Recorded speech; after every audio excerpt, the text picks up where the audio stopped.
Alright, I did some test etching with their little stencils and stuff and everything and all. Now it's time to do the real deal.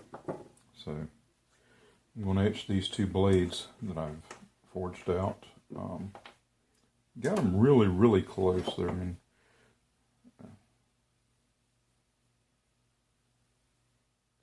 this is for a father and son that both served in the Marine Corps, and both reached the rank of sergeant, doing a globe and anchor on the blades.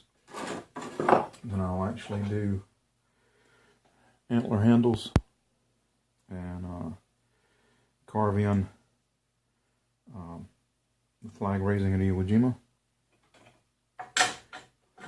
I've already done one knife like this, but this was actually requested after they seen that. First thing I'm going to do is I'm going to use the little cleaner to clean the area that I'm going to be etching. Like I said, I was pleased with the test run using their stencils. So now I'm going to test it using the vinyls that I do.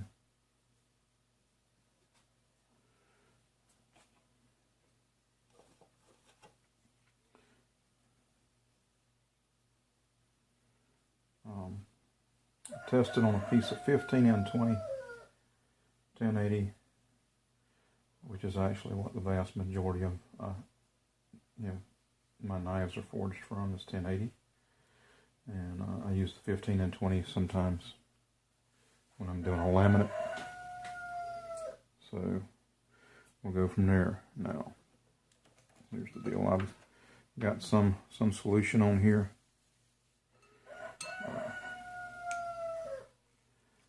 Go ahead and clip to the knife. Actually, let me slide this back a little bit so I can get a better connection. There we go. Something a little sturdier. I'm using the electrolyte SC1 solution. Now let me move that a little bit so it doesn't quite wash out everything. And put just a little bit in this bowl. Just enough to get some on the pad. So it's not too much. Alright, with that, get those out of the way. I will turn on the machine, set to etch.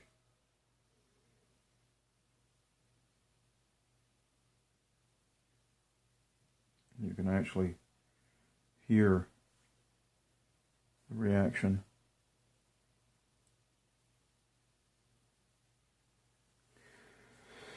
Now,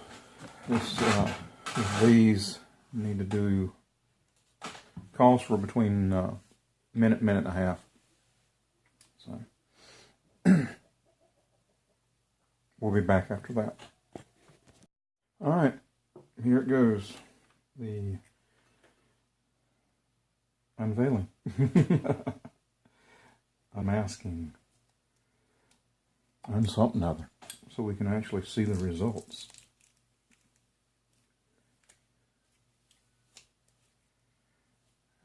It's looking like it did a lot better than equipment I was using before. Now, these are not hardened yet. I etch before hardening. That way when I harden, you'll get that little bit of scale build up in there. And be able to see it. It'll keep it a good dark color. I realized that when working with the first one.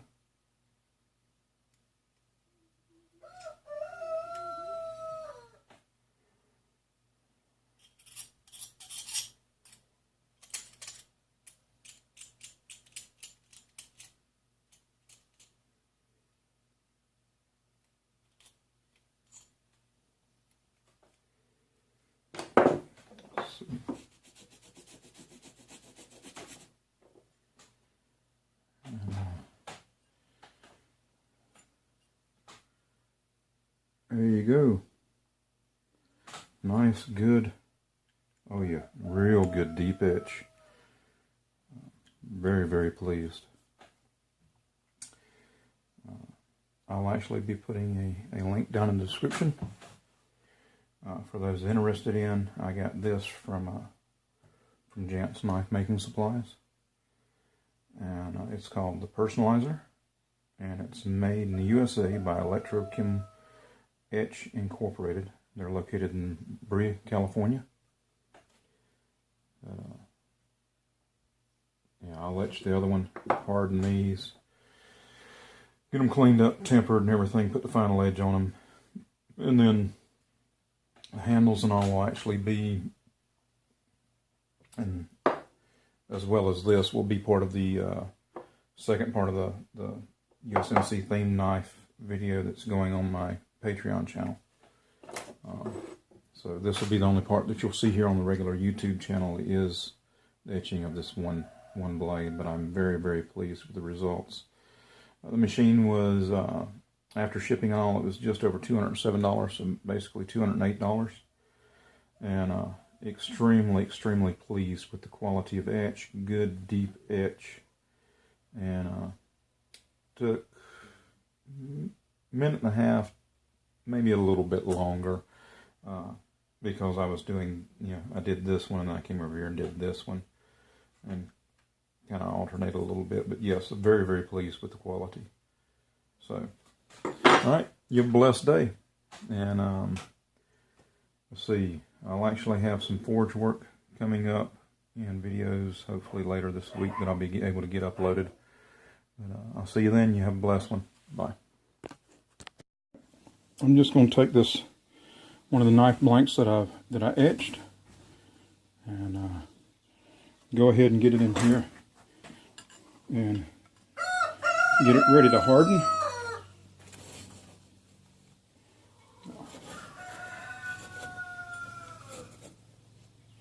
You'll notice I'm not burying the whole entire blade down in the coals. It's because I prefer to harden just the blade edge. And so what I'm looking for is just heating up the flats and the blade edge itself. Give it a few minutes. That shouldn't even take more. It shouldn't even take a few minutes. It should only take about a minute or so. I've already hardened one.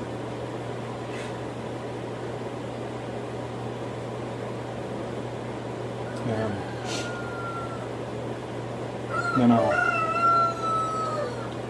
oil quench it, because these are oil quench steels. It's 1080 carbon steel.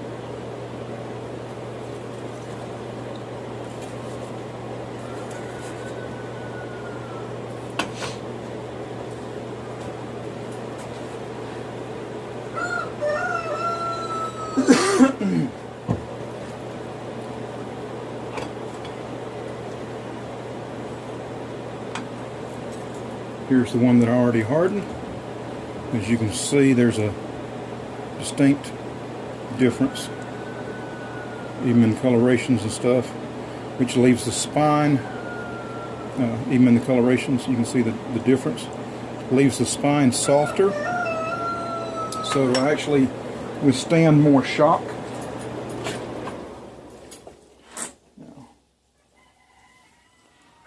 Basically what it's boiling down to is you're looking for non-magnetic.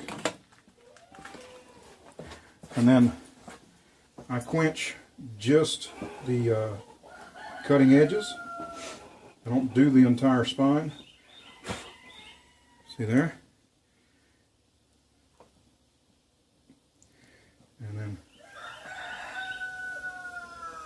I let the spine itself, even though it's in an orange heat, I let it cool down more slowly.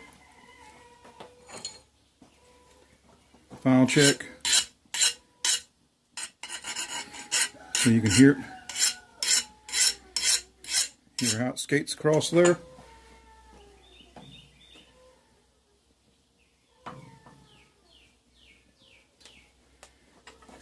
And that's what we're, versus you have bites into that and just skates across that. That's what you're looking for. That is a hardened edge without the spine itself being hardened.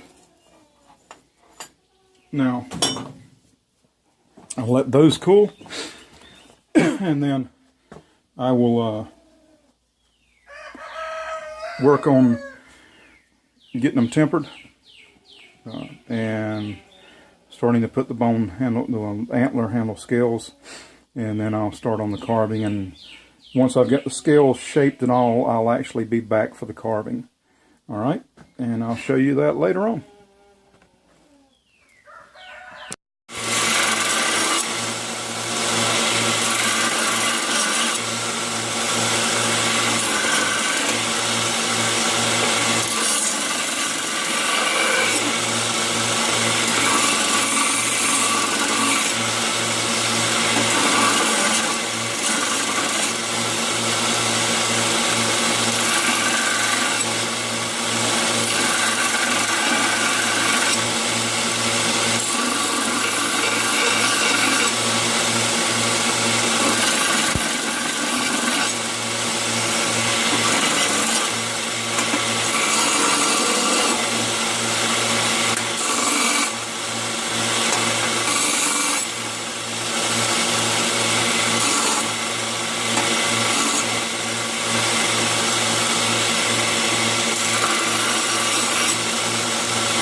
Alright, just cleaning up where these were hardened and tempered.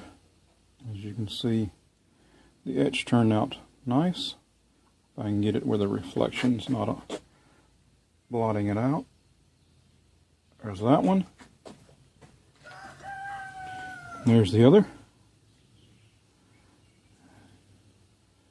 As you can tell, they're really close.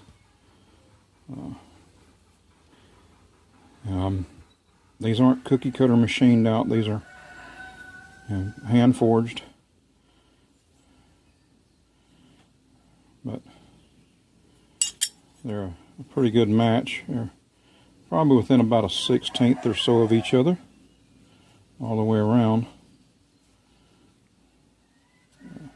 A little bit of variations, but there they are, starting on the cleanup. I will go ahead and finish cleaning these up, and then get them down to where they're just about ready for the final edge to be put on, and then I will start fitting them for the scales. Getting the scales on. Here's some deer antler that I already straightened, and then what I'll do is I'll run them on a flat sander to give them a good flat edge and everything, so that it'll actually, and I'll do the same with the handles and all on this. Alright, so I'll see you after that.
behind the oval and the flag raising itself.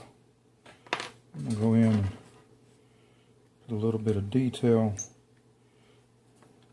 to highlight the figures inside the flag raising.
Now I can remove vinyl from there.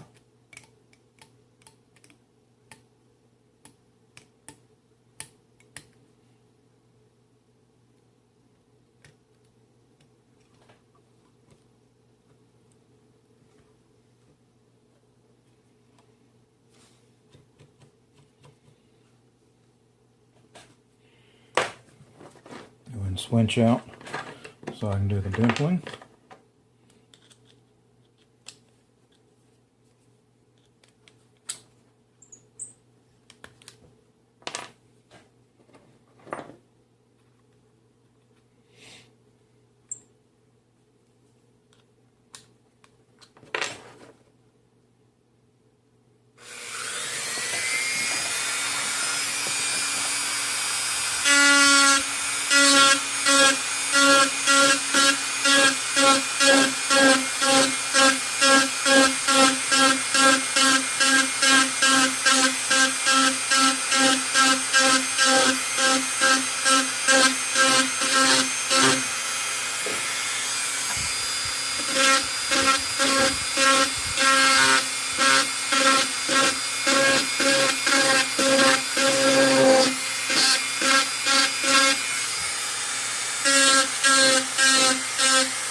No, it doesn't look like much right now.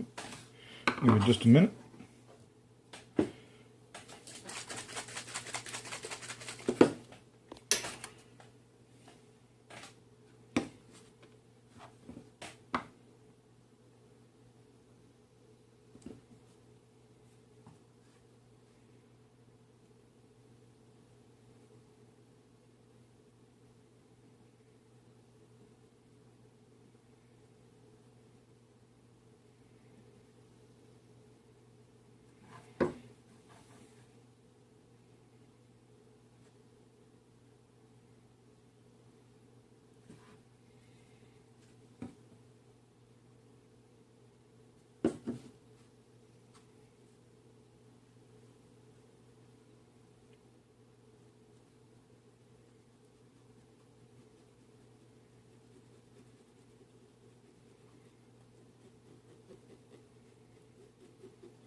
And there we go.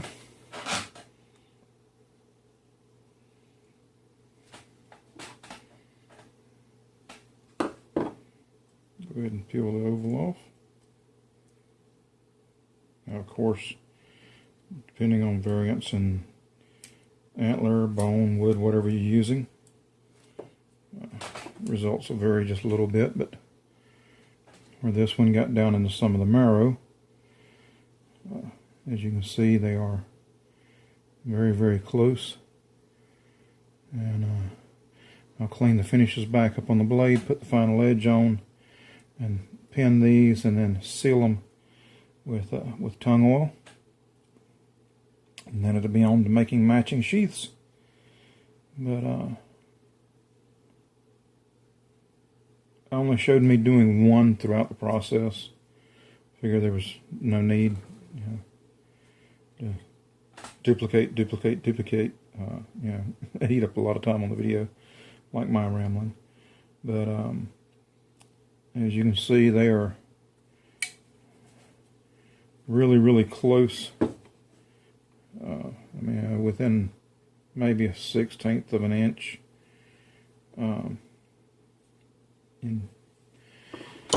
But there's that. So that's the flag raising being carved in. And like I said, next it'll be on to the finished sheaths. I've already did a video on how to make a sheath and everything, and also I'll probably post a pic at the end of this video with these in the sheaths instead of showing making the sheaths again. I hope you enjoyed watching me etch them, carve them, and it's been enjoyable, and I really, really hope the guys that I'm making these for will appreciate them and enjoy them as much as I've enjoyed making them, and they'll enjoy them for a long, long time. All right, have a blessed one. I'll talk to you later on. Bye.